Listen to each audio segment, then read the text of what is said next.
18 contratos no mini, a mercado é muita exposição? Olha, Vini, depende do seu patrimônio, né, depende do quanto você está o quanto esses 18 contratos, é de exposição aí ao seu patrimônio. Lembrando, cada um contrato nós estamos falando de $10.000, né. Então faz a conta, 18 contratos para cada $10.000, talvez, né, seja um pouco alavancado quando você até multiplica não só o valor do contrato, né, mas também o preço do dólar, e aí você vai ter um susto até o quanto você está expondo, né.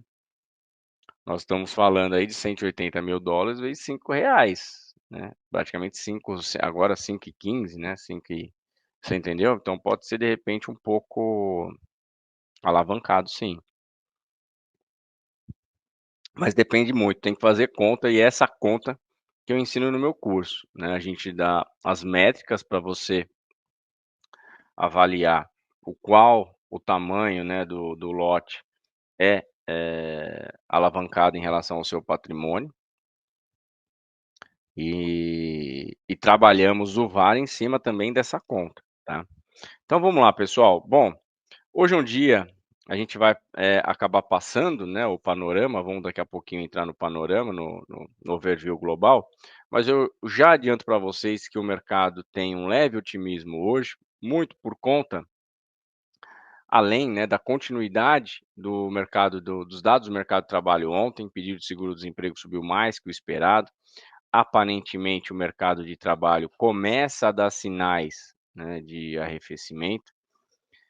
Mas a gente precisa, como diz Jeremy Powell, como diz, o presidente do Fed, a gente precisa de uma consolidação, né, de pelo menos na última entrevista ele até falou isso, né, a gente precisa de três dados, 3 meses, né, de indicadores, nessa linha, né. Então a gente já começa a ver um PIB mais fraco, um payroll também mais fraco, pedido de seguro-desemprego mais fraco, PMIs mais fraco. Resta saber se esses itens que a gente tem monitorado têm impactado também a inflação, tá. Então, aparentemente, esses dados os dados de ontem, né, do mercado de trabalho, dão um tom ainda positivo para o mercado americano hoje, também tira um pouquinho da pressão na curva de juros, mas aqui a gente ainda tem um mal-estar em relação à última decisão do Copom, tá. Então vamos lá, pessoal. Não diferente desse otimismo nos Estados Unidos, é o otimismo com a Europa, e parte desse otimismo com a Europa por conta aí dos dados do Reino Unido. Nós tivemos variação do PIB trimestral acima, né, do consenso, e também acima do anterior. Está aqui, ó, anterior com uma queda de 0,3, agora veio uma alta de 0,60, começa a se desenhar, né, uma saída daquela recessão técnica que nós tínhamos até há um tempo atrás, e na sequência, não só, né, de uma melhora em relação aí ao cenário para os Estados Unidos de corte nos juros, mas também para um cenário de melhora de atividade, Alemanha e França. Lembra que a gente falou isso ontem? Então, Alemanha e França começando aí bem, e na sequência, Reino Unido vindo no vácuo, pegando embalo com essa melhora dessas duas economias, é uma combinação perfeita para quem? Para a China, né. Então, se China também começar a apresentar números animadores, assim como Alemanha, França e Reino Unido, não tem como a gente não ficar otimista em relação à nossa economia aqui. O PIB, né, já tem tido aí cada vez revisões mais altistas, aqui falando do PIB do Brasil. O último estudo até do Itaú BBA mostrou que aquele pagamento de precatórios que foi feito ali no final de 23 e começo de 24 acrescentou no PIB 0,3. A expectativa estava ali em 2 e alguma coisa, a expectativa agora está em 2,3. E aí, se nós tivermos, né, mais um trigger de melhora de atividade, e esse trigger de melhora de atividade vem da China, uma combinação muito boa para que a gente possa, pelo menos, né, ver, o PIB ajudando um pouquinho mais nesse mal-estar que ficou na mudança em relação à meta fiscal. né, do ano de 2025, beleza? Então os dados aí do Reino Unido puxam, né, também um pouco do otimismo na Europa. Produção industrial 0,5, também acima do consenso. Aí nós temos também balança comercial, a balança industrial mensal no Reino Unido 0,20, também acima do consenso de 0,5. Vamos ter também às 9 horas, aí já dado aqui do Brasil, o principal índice da agenda, IPCA mensal referente ao mês de abril. Embora o dado é de abril, nós tivemos também um dado agora pela manhã, que foi o GPM, a primeira prévia, tá, do IGPM de maio, e já sobe 0,75, tá. O IGPM está com uma prévia na primeira coleta de 0,75 de alta, após uma queda de 0,25 em abril, tá. Agora também às 8h30 está saindo aí a ata, né, da reunião, da última reunião do Banco Central Europeu. Então vamos ficar de olho, né, nesse horário aí das 9 horas. Se esse IPCA der uma aliviada, pode ser que o mercado, né, tire um pouco daquela pressão que nós vimos, né, no ajuste forte ontem aí do DI. Tá? Então, importantíssimo esse IPCA. Por quê? Porque nós temos um cenário hoje que se desenha uma melhora. Europa em alta, Estados Unidos em alta, curva de juros para baixo. Então, nós temos um cenário aparentemente tranquilo para uma abertura aqui interna. Se esse IPCA colaborar, nós poderemos ter pelo menos uma parte da manhã também positiva, até a agenda ali das 11 horas, que tem dados importantes dos Estados Unidos, sendo ali, de repente, direcionado, né, para um ambiente aderindo ao externo. O que não pode é um IPCA muito mais forte, assustando um pouco. Por quê? Porque na ata do Copom, vocês lembram? Os triggers de piora, né, e de atenção para a condução de política monetária, externo, fiscal e expectativa. Então, se esse IPCA mais forte, se acontecer um IPCA mais forte, já vai catar o mercado em cheio em relação à expectativa, já vai pegar em cheio, né, o ponto ali que o BC colocou no comunicado, que é a questão da expectativa. Então, cuidado, né, com esses dados aí da 9 horas. E se vier, né, um número mais tranquilo, aí é só esperar o mercado fazer o trabalho de aderência, essa melhora no externo, tá bom? Como eu falei agora há pouco para vocês, 11 horas, dados importantíssimos aí da Universidade de Michigan, dentre eles, confiança do consumidor, expectativa de inflação para 1 ano e expectativa de inflação para 5 anos. Vamos ver quais são aí as expectativas? Então tá aí, ó, expectativa da confiança do consumidor, 76 pontos. Expectativa da confiança do consumidor para 5 anos, tá? Não tem expectativa, tem um anterior, 3%. E expectativa para 1 ano, 3,20. Lembrando que a meta de inflação para, né, a meta de inflação que o Fed busca na sua condução de política monetária é os 2%. E, né, se nós tivermos essas expectativas de inflação que hoje está de 5 anos em 3% e a de 1 ano em 3,20, começar a navegar em território de 2, ou seja, 2,9, 2,8, 2,7 seria surpresa até, né? Se essas expectativas começarem a navegar abaixo dos 3%, já é também um reforço para esse cenário positivo que se desenha pela manhã, tá bom? E aí, no final do dia, um dado importantíssimo da China, que é a inflação, né, o índice de preços ao consumidor, tá? Caso nós tenhamos um cenário de inflação, né, claro que aí dentro das expectativas, na esteira, né, de dados de atividades melhores também na economia chinesa, é um tom positivo, tá bom?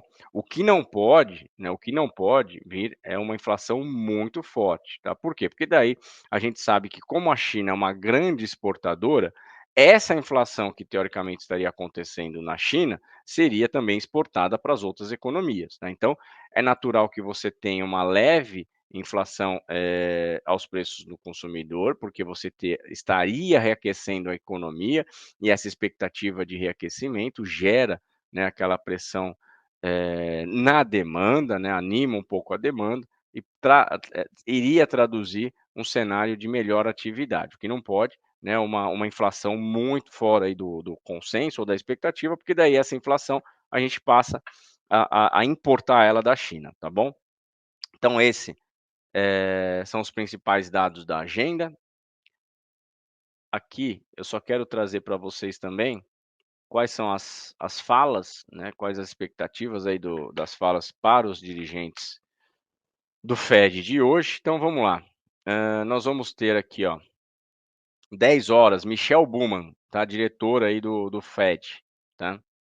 Michelle Bowman vai falar às 10 horas, importantíssimo. Depois nós vamos ter Austin Goolsbee aqui, ó, do Fed de Chicago, falando às 13h45, também conhecido como 15 para as 2. Michael Barr, que é vice-presidente de supervisão do Fed, às 14h30. Depois nós vamos ter dados aí do CFTC, né, posições líquidas dos especuladores da Bolsa de Chicago. Que mais? Só, aparentemente só. Tá? E depois aqueles dados ali, como a gente falou, inflação, índice, né, de preços ao consumidor e ao produtor na China, tá bom? Então marquem aí esses horários. Vamos repetir aqui, ó, 10 horas, tá? Michelle Bowman, 11 horas. Não, 11 horas não. Cadê Michael Barr aqui, ó? 10 horas, Michelle Bowman. Aqui, ó. 13h45, Austin Goolsbee, do Fed de Chicago, e Michael Barr, esse sim, né, vice-presidente de supervisão do Fed, às 14h30. Tá? Vamos ver se eles vão vir, né, com um tom hawk, igual foi aí o Neil Kashkari, né? O Neil Kashkari do Fed de Minneapolis. Na semana foi bem austero aí no seu discurso, né, querendo mostrar uma um compromisso, né, em levar a inflação para a meta, e isso, de certa maneira, também, acabou trazendo volatilidade, não só para as taxas de juros lá fora, mas também internamente aqui nas vésperas aí do Copom, tá bom? Então vamos lá, pessoal, fazer aqui o nosso overview. Bom, como eu já adiantei para vocês, S&P com uma alta de 0,32, Nasdaq 0,42 de alta, Dow Jones 0,24 e Russell 0,45 de alta. Índice de emergentes 0,31 de alta e o VIX perdendo a região dos 13 pontos, hein? 12,82, sobe aí 1%, mas, né, abaixo da região dos 13 pontos. E essa melhora que a gente vê na Europa, pessoal, basicamente é a esteira ainda, né, da melhora que a gente viu de ontem, e também pegando aí uma expectativa, né, de enfraquecimento da economia por lá, tá? Na Europa também já falamos aí sobre os principais triggers que acabaram adicionando um tom mais otimista por lá. Stock 50 com uma alta de 0,76, Paris 0,75, Londres 0,83, o DAX da Alemanha 0,48, Madrid 0,70, Itália 0,55. Então, o cenário também positivo para as bolsas na Europa. Na Ásia, ainda também, né, sentindo uma grande melhora, tá, pessoal, na balança chinesa. A gente viu ali as exportações subindo bastante, importação também melhorou. Então nós temos ainda um mercado, que pega não só carona com essa melhora nos Estados Unidos e Europa, mas que também vem com uma semana animado com a balança comercial chinesa, tá. Então nós temos aí o CSI 300 com uma alta de 0,05, o SSE Composto com uma alta de 0,01, Hong Kong, que é, né, o índice que vai ser aí referência para a listagem das principais ações chinesas daqui para frente, né? O regulador chinês quer transformar Hong Kong na praça internacional para a listagem das ações das empresas por lá. E depois desse anúncio, de lá para cá, o índice Hang Seng performou muito bem, tá? Então tem aí um índice Hang Seng, além, né, dessa medida do regulador chinês, também surfa, como eu falei agora há pouco, essa melhora com a balança chinesa, tá? 2,30, e também, né, obviamente, a melhora dos dados de atividade, principalmente de algumas economias da zona do euro, dentre elas Alemanha, França e Reino Unido. Tá? O índice COSP de seu 0,57 de alta, o Nikkei 0,41 de alta, e o Nifty 50, 0,44 de alta também. Por aqui, curva de juros não tem muito o que falar, né? Ainda segue aí, vamos dizer assim, temerosa, né, em relação ao Copom, só vai tirar basicamente esse cenário mais de desconfiança só na terça-feira que vem, que é quando vai divulgar a ata dessa última reunião do Copom. Nós temos, como eu comentei em relação à agenda, um dado de inflação aqui, o IPCA, que é o principal indicador que o Banco Central usa para monitorar a inflação, para calibrar também a sua política monetária às 9 horas, e vamos ver se o dado tem potencial para dar uma arrefecida, né, nesse mal-estar de ontem, tá? Bom, curva de juros internacional até estava caindo um pouquinho mais, estava praticamente tudo vermelho, virou pelo menos nos Estados Unidos, na Europa ainda segue com um cenário de fechamento de yields, e vale lembrar, né, a Europa com uma situação bem melhor para cortar juros, né, o Banco Central Europeu tem aí a possibilidade de cortar juros já na próxima reunião, na sequência também pode vir aí o Banco Central inglês, e é isso que reforça um tom mais baixista para as taxas de juros lá. Então nós temos o 10 anos da Alemanha com uma queda de 0,12, França recua 0,51, o Gilt de 10 anos cai 0,72, Itália recua 0,21. Treasury, a de 2 anos, sobe 0,17, 10 anos sobe 0,27, 20 e 30 anos, um cenário mais misto, 20 com uma alta de 0,11 e o 30, 0 a 0, tá bom? Moedas, aí também um cenário mais misto, tá? Nós temos o DXY com uma alta de 0,06, dólar frente ao peso mexicano, 0 mexicano, né? Dólar frente ao peso mexicano, 0,10 de queda. Lembrando que ontem nós tivemos divulgação da taxa básica de juros por lá no México, permaneceu ali a taxa de 11%, completamente dentro das expectativas, inalterada em relação à última taxa. E ainda tem, então, um reflexo da decisão dos juros de ontem, tá? 0,10. O dólar, frente ao rende sul-africano, cai 0,31. Já frente às moedas exportadoras de commodities, e aí eu cito canadense, australiano e a moeda da Nova Zelândia, dólar frente ao dólar australiano, ao dólar canadense, 0,03 de alta, dólar frente ao dólar australiano, 0,17 de alta, e o dólar frente ao kiwi neozelandês, 0,30 de alta. Um cenário, então, para moedas exportadoras de commodities, um pouco mais com um dólar forte, tá? Já frente às moedas do leste europeu, o dólar recua frente à coroa sueca, 0,04. Frente ao franco suíço, o dólar sobe 0,01. Frente ao euro, o dólar sobe 0,03.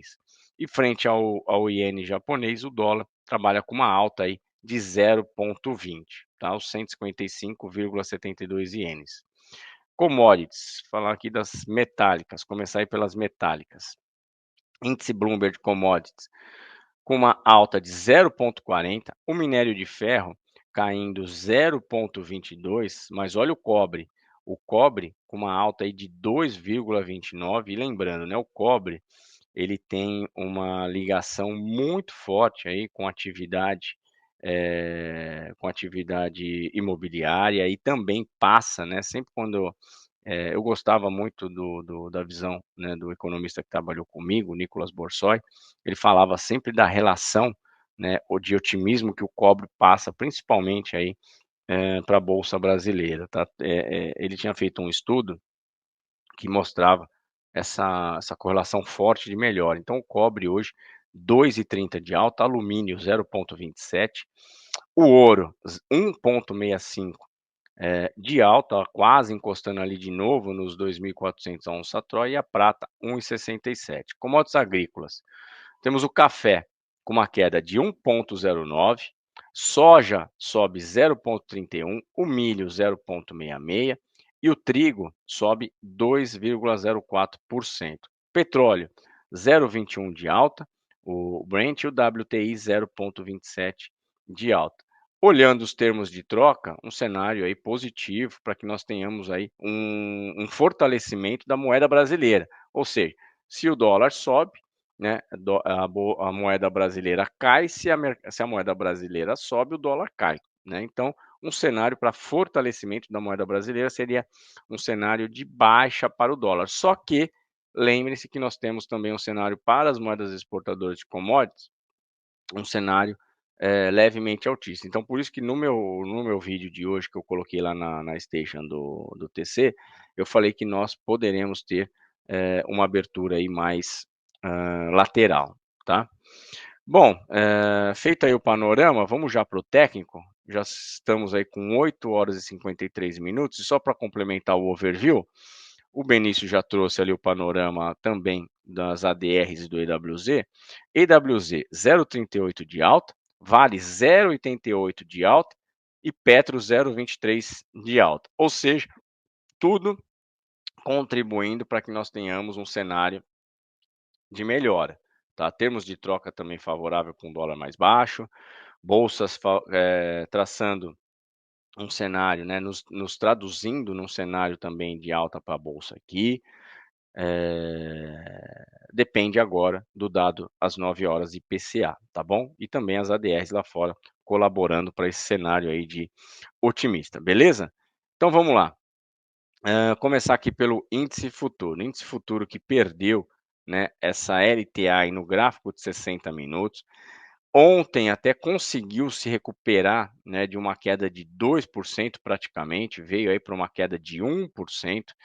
Esse nível em que ele está batendo na média aí de 20 períodos nos 60 minutos, mas tem aí um ponto de atenção que é o quê? Que é justamente até um trade que eu falo, né, que eu costumo fazer, que é quando perde uma LTA, perde uma média, o reteste, né? Então, ele perdeu essa LTA, tentou fazer o reteste ontem mesmo, né, naquele pullback da segunda metade do pregão, e não conseguiu, acabou sentindo a média. Caso ele pare nessa região da LTA e não consiga ganhar, vai ter espaço de novo para a gente ter uma pernada de baixo e possivelmente, não é que é um cenário, né, que está mostrando ainda um pessimismo em relação ao Copom. É um dado mais, é uma visão mais técnica, tá? A gente começa a ver que de repente ele pode querer essa lateralização que ele fez depois do tombo aqui, ó, ele pode querer encontrar uma região de lateralização e depois, né, quem sabe até aderir a esse movimento de impulsão de alta, tá? Mas no primeiro toque aqui da recusa da LTA, cuidado que ele pode vir para uma correção até depois, né, de ter testado 2% de queda no dia de ontem e ter recuperado 1%, né, numa segunda metade de pregão, que normalmente tem até uma liquidez até um pouco mais reduzida, como a gente vê aqui, tá bom? Então, cuidado, que você pode ter, né, até alguns players que ficaram comprados da posição antes do Copom, e em qualquer subidinha que tiver próximo a esses níveis, pode querer também desovar um pouco do risco, tá? Pelos contratos em aberto, vamos lá. Poxa, eu não abri os contratos em aberto?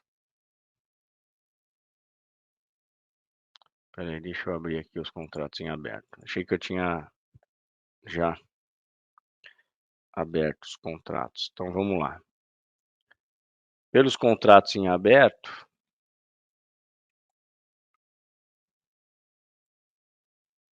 deixa eu dar um zoom para ficar mais fácil. Aqui, ó. Pelos contratos em aberto, gringo, tá? Eu já tinha visto de manhã, gringo vendeu ontem. Tá aqui, ó. Ponta vendida do gringo vendeu 16 mil contratos, tá? Aumentou, né? 16 mil contratos. Ponta comprada aumentou 2.800. Saldo vendedor aí pelo não residente de 13.800 contratos, tá? Contraparte dessa venda, pessoa física, ponta comprada, 1.600 contratos foi o que aumentou, ponta vendida diminuiu, 5.800 contratos. Saldo comprador, pessoa física, 7.500 contratos. E banco, né? Banco, ponta comprada aumentou 1.100 contratos, ponta vendida também diminuiu, 3.400, 4.600 foi o saldo comprador aí por bancos. E agora o dólar, nosso divisor de águas, aí na região do 5,145, 5,150. Abaixo, peraí, só não falei o divisor de águas do índice, né? Divisor de águas do índice aí na região, pessoal, do 129,060, 129,200, tá? Divisor de águas no dólar na região dos 5,146, 5,150. Abaixo desses níveis aqui, abaixo do nosso divisor de água, tem espaço para vir trabalhar primeiro a média de 200 nos 5 minutos, ali na região do 35, mas já olha para esses topos aqui do dia 8, ali na região dos 5,115, que inclusive foi, né, uma bipolaridade muito importante, e perdendo aí os 5,115, já vai querer mirar o fechamento desse gap, tá? Então, um cenário que, a princípio, né, desenha um cenário de queda por dólar, olhando para o externo, mas lembre-se, às 9 horas, daqui a pouquinho tem IPCA. E se perder essa região do fechamento do gap, ali na região do 503, 5103, 5102, tá? E tem espaço para escorregar para aquela região de enrosco lá, que era a região do 86, 71, 64, 57, tá? Para cima. Ficando acima aí do divisor de águas, tem aqui uma região que armou até, né, um possível M, né, aqui no topo. É uma região que também pode dar trabalho, 561. Se ganhar essa região de 561, tem espaço para buscar 950922, tá bom? Pelos contratos em aberto, dólar e mini dólar, gringo, tá? Gringo, olha o tanto que gringo comprou ontem, 44 mil contratos, tá? Gringo comprou 44 mil contratos, ponta vendida, isso a ponta comprada aumentou, ponta vendida aumentou 6.600, contraparte dessa compra do gringo, o banco, né? Banco, ponta comprada diminuiu 15 mil, ponta vendida aumentou 17, saldo vendedor aí por bancos, 33.529 contratos. Beleza, pessoal? Let's bora? Então, deixa eu só minimizar aqui as janelas. Por enquanto, o leilão do índice nos 129.500, isso dá 0,12 de baixa.